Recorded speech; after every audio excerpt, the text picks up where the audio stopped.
Permíteme compartir contigo una comprensión que ha revolucionado no solo mi trabajo clínico, sino mi propia existencia. La psique humana opera según principios que trascienden la lógica causal que gobierna el mundo material. Existe una dimensión de la realidad donde el tiempo no es lineal, donde el observador y lo observado se fusionan en una unidad indivisible, donde la creación no es un acto futuro sino un reconocimiento presente de lo que ya existe en estado potencial. Esta dimensión es lo que he llamado el inconsciente colectivo, pero esta descripción apenas roza la superficie de su verdadera naturaleza. El inconsciente colectivo no es simplemente un depósito de experiencias ancestrales. Es el campo generativo desde donde emergen todas las posibilidades de experiencia. Es la matriz cuántica, si quieres llamarla así, donde cada pensamiento, cada emoción, cada intención encuentra su correlato en la realidad manifestada. ¿Pero qué sucede cuando una persona se desconecta de este campo generativo? Se convierte en lo que he denominado el buscador eterno. Alguien que ha proyectado su poder creativo inherente en fuerzas externas y ahora espera desesperadamente que esas fuerzas le devuelvan lo que nunca perdió realmente. Es como si hubiera olvidado que posee las llaves de su propia casa y ahora pasara la vida mendigando que alguien más le abra la puerta. La búsqueda compulsiva de señales es, en realidad, una manifestación de lo que llamo la neurosis de la externalización. El individuo ha fragmentado su totalidad psíquica, asignando el papel de creador a fuerzas externas mientras se reserva el rol de receptor pasivo. Esta fragmentación no es accidental, es el resultado de siglos de condicionamiento cultural que nos ha enseñado a desconfiar de nuestra propia autoridad interna. Reflexiona sobre esto por un momento. Cuando eras niño, antes de que la sociedad te enseñara a dudar de ti mismo, ¿alguna vez te preguntaste si merecías ser amado? ¿Alguna vez buscaste señales para confirmar que tenías derecho a existir? Por supuesto que no. Simplemente eras, y en ese ser encontrabas la plenitud natural que es tu herencia como ser consciente. Esa plenitud no se perdió, simplemente fue enterrada bajo capas de condicionamiento que te enseñaron a buscar en el exterior lo que siempre has poseído en el interior. El proceso de individuación, que considero la tarea fundamental de toda vida humana, es precisamente el desenterramiento de esa plenitud original. No es un proceso de adquisición, sino de revelación. No te conviertes en alguien nuevo. Recuerdas quién siempre has sido antes de que las voces del mundo exterior te convencieran de que eras insuficiente. Ahora, permíteme introducirte a uno de los conceptos más revolucionarios que he desarrollado, la sincronicidad. Pero no la sincronicidad tal como la entiende la mayoría, como una serie de coincidencias que deben ser interpretadas y perseguidas, sino como la expresión natural de una psique alineada consigo misma. La verdadera sincronicidad no necesita ser buscada porque emerge espontáneamente cuando el mundo interior y exterior convergen en perfecta armonía. Imagina por un momento que tu psique es como un diapasón perfectamente afinado. Cuando este diapasón vibra en su frecuencia natural, toda la realidad que lo rodea comienza a resonar en esa misma frecuencia. No es que estés forzando a la realidad a cambiar, es que estás permitiendo que la realidad exprese la armonía que siempre existió en potencial. Esta es la diferencia crucial entre manifestación forzada y manifestación consciente. La manifestación forzada surge del ego, esa estructura psíquica que he identificado como necesaria para la supervivencia pero insuficiente para la plenitud. El ego opera desde la premisa de separación, desde la creencia de que debe conquistar un mundo hostil para obtener lo que necesita. Esta perspectiva genera ansiedad, desesperación, paradójicamente, más separación. La manifestación consciente, por el contrario, surge del sí mismo, esa totalidad psíquica que trasciende las limitaciones del ego sin negarlo. El sí mismo opera desde la premisa de unidad, desde el reconocimiento de que observador y observado son aspectos de una misma realidad. Desde esta perspectiva, la manifestación no es un acto de conquista sino de reconocimiento, no es crear algo nuevo sino descubrir algo que ya existe. Los arquetipos del inconsciente colectivo juegan un papel fundamental en este proceso. Cada arquetipo representa un patrón universal de experiencia, una forma de ser que trasciende las limitaciones individuales y culturales. El arquetipo del mago, por ejemplo, no es una entidad externa que debes invocar. Es una faceta de tu propio potencial que se activa cuando tu psique alcanza cierto nivel de integración. Cuando una persona busca constantemente señales, a menudo ha activado lo que podríamos llamar el arquetipo del suplicante, una distorsión del arquetipo del buscador auténtico. El suplicante proyecta su poder en fuerzas externas y luego mendiga migajas de su propia autoridad. El buscador auténtico, por el contrario, busca no para obtener algo que no tiene, sino para recordar algo que temporalmente ha olvidado. La sombra personal también desempeña un papel crucial en la manifestación. La sombra contiene todos aquellos aspectos de nosotros mismos que hemos reprimido, negado o rechazado. Cuando proyectamos nuestra sombra, transferimos partes de nosotros mismos al mundo exterior y luego las experimentamos como fuerzas que nos controlan o nos limitan. Una proyección común de la sombra es la creencia de que el poder de crear nuestra realidad reside en fuerzas externas. Esta proyección nos convierte en víctimas de nuestras propias capacidades no reconocidas. Recuperar estas proyecciones, reintegrar la sombra, es esencial para acceder a nuestro poder creativo completo. El animus y el anima, los arquetipos de lo masculino y lo femenino dentro de cada psique, deben estar en equilibrio para que la manifestación ocurra sin resistencia. El animus aporta la capacidad de enfocar, decidir y actuar. El anima aporta la capacidad de fluir, recibir y permitir. Cuando estos principios están integrados, la creación se convierte en un baile armonioso entre intención consciente y receptividad inconsciente. Muchas personas que buscan manifestar sus deseos tienen el animus hiperactivado y el anima reprimido. Constantemente están haciendo algo para manifestar, pero han perdido la capacidad de ser el estado que desean experimentar. Esta hiperactividad del animus crea resistencia porque la energía masculina, sin el equilibrio de la energía femenina, se convierte en fuerza bruta que choca contra la resistencia natural de la realidad. Por el contrario, cuando el anima está integrado, la manifestación se convierte en un proceso de gestación natural. Así como una mujer embarazada no necesita esforzarse para que crezca el bebé en su vientre, una psique equilibrada no necesita forzar para que sus deseos se manifiesten. Simplemente mantiene el espacio sagrado donde la creación puede ocurrir naturalmente. Los sueños, esos mensajeros nocturnos del inconsciente, nos ofrecen pistas constantes sobre nuestro verdadero estado psíquico. Pero raramente los sueños nos dicen qué hacer, más bien nos muestran quién ya somos. Si sueñas con abundancia, no es una profecía sobre tu futuro financiero, es un recordatorio de tu naturaleza abundante presente. Si sueñas con amor, no es una predicción romántica, es el reconocimiento de tu capacidad infinita de amar y ser amado. El inconsciente no opera en tiempo lineal. Para él, pasado, presente y futuro son distinciones artificiales. Todas las posibilidades existen simultáneamente en el eterno ahora del inconsciente. Cuando aprendes a acceder a esta dimensión atemporal de tu psique, descubres que lo que llamas manifestación futura es simplemente el reconocimiento presente de una realidad que ya existe en el campo de posibilidades infinitas. Durante mis años de investigación, he desarrollado lo que llamo la función de la realidad. Esta no es la capacidad de analizar la realidad externa, sino la habilidad de reconocer que tu estado interno es el único generador verdadero de experiencia. Las personas que han desarrollado esta función no buscan cambiar las circunstancias externas, transforman su relación interna con las circunstancias, y las circunstancias se reorganizan como consecuencia natural. He observado que los individuos más capaces de manifestar sus deseos comparten ciertas características psicológicas. Primero, han desarrollado lo que llamo tolerancia a la ambigüedad.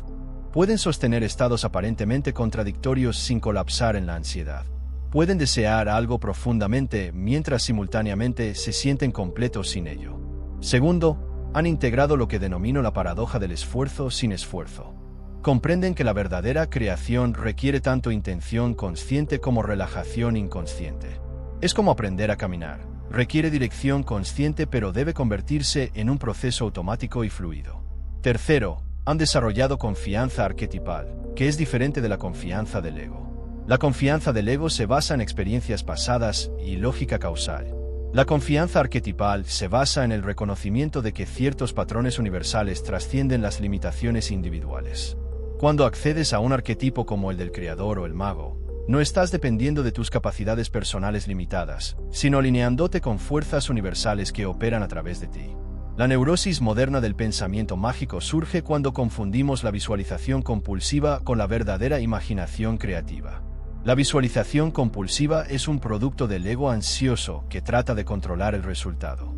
La imaginación creativa surge del sí mismo y se caracteriza por su naturaleza espontánea y su falta de apego al resultado específico. La verdadera imaginación creativa es como plantar una semilla. La plantas una vez con cuidado, proporcionas las condiciones adecuadas para su crecimiento y luego permites que la naturaleza haga su trabajo. No excavas la semilla cada día para verificar si está creciendo. Confías en el proceso natural de germinación y crecimiento. El concepto de participación mística que adapté del antropólogo Levi Brühl describe un estado de conciencia donde la distinción entre sí mismo y el mundo se disuelve temporalmente.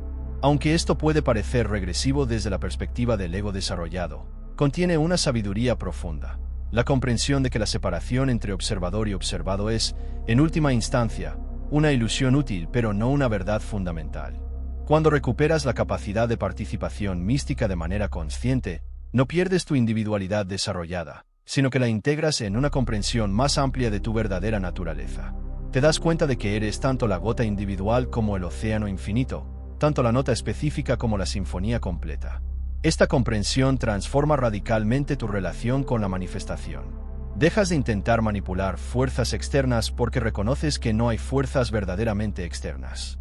Todo lo que experimentas es una proyección de estados internos, una cristalización en forma material de patrones psíquicos profundos. Los complejos autónomos, esos grupos de ideas cargadas emocionalmente que operan como subpersonalidades dentro de la psique, también influyen profundamente en tu capacidad de manifestar. Si tienes un complejo de inferioridad no resuelto, constantemente estarás saboteando tus propios esfuerzos de manifestación porque una parte de ti no cree merecer lo que deseas. La integración de los complejos no significa eliminarlos, sino establecer una relación consciente con ellos. Cuando reconoces que el complejo de inferioridad es simplemente una estrategia defensiva desarrollada en respuesta a heridas tempranas, puedes dialogar con él, comprenderlo y gradualmente transformar su energía destructiva en fuerza creativa.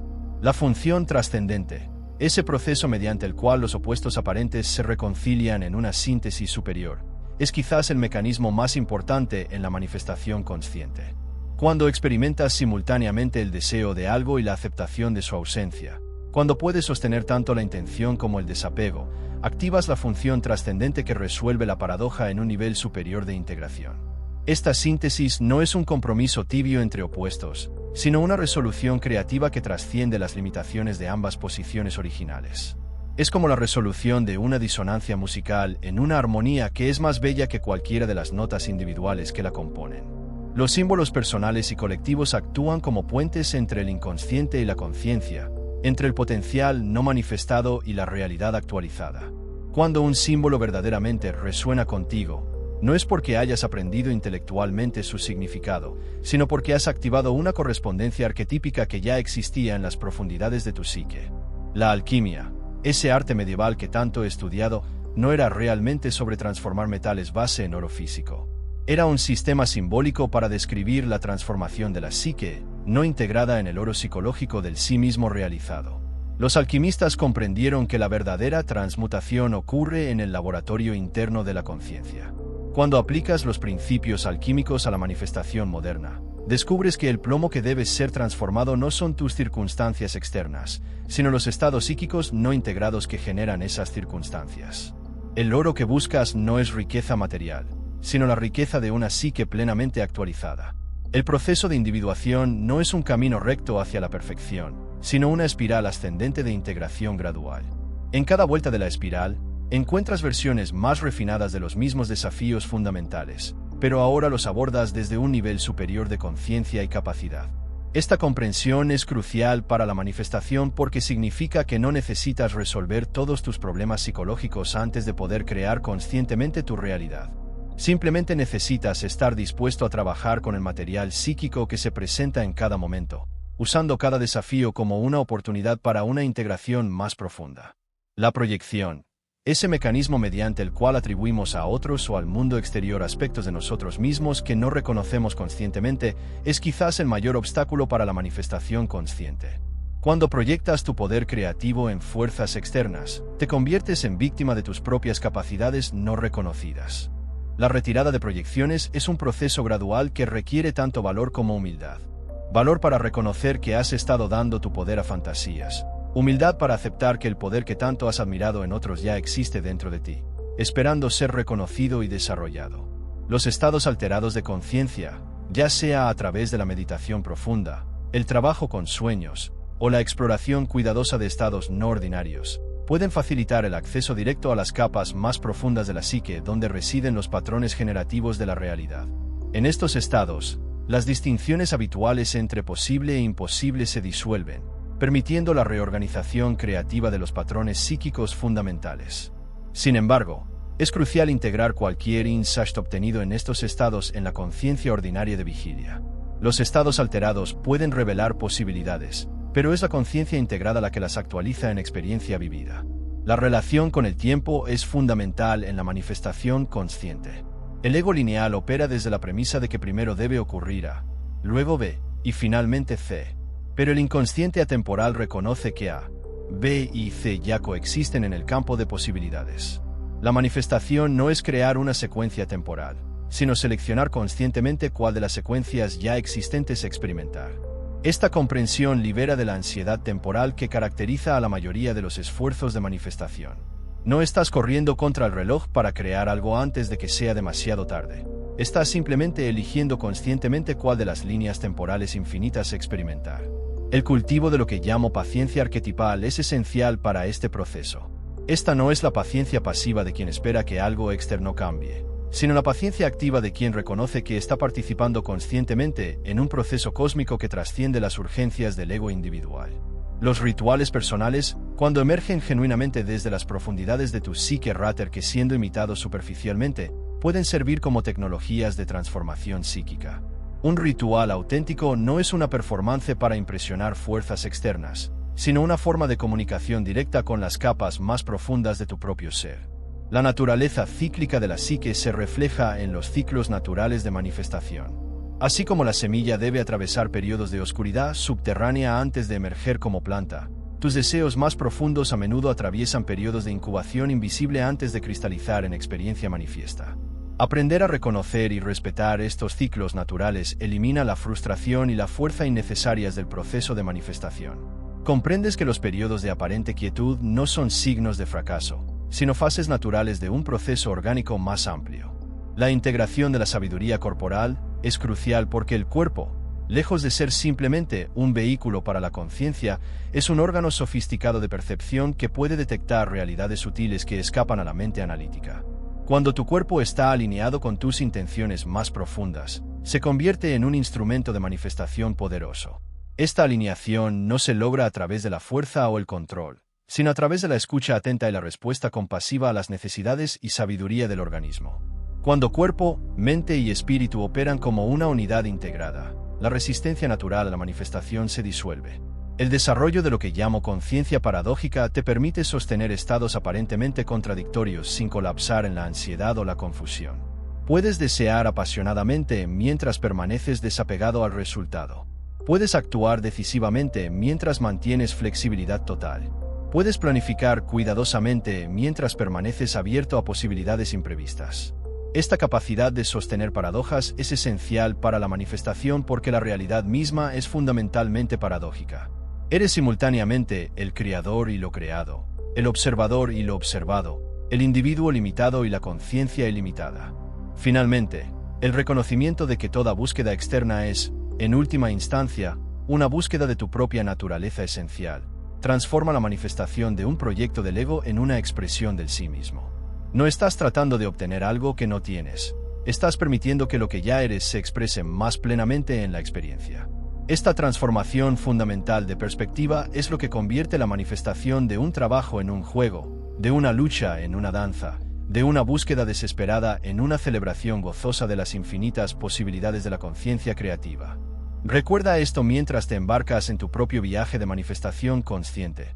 No eres un mendigo suplicando migajas al universo. Eres una expresión única e irreemplazable de la creatividad cósmica, dotado con el poder inherente de dar forma a la realidad a través de la calidad de tu propia conciencia. Confía en este poder no porque sea fácil, sino porque es verdadero. Y en esa confianza, descubrirás que lo que tanto has buscado en el exterior ya ha estado esperándote pacientemente en el interior, como un tesoro escondido en tu propio corazón.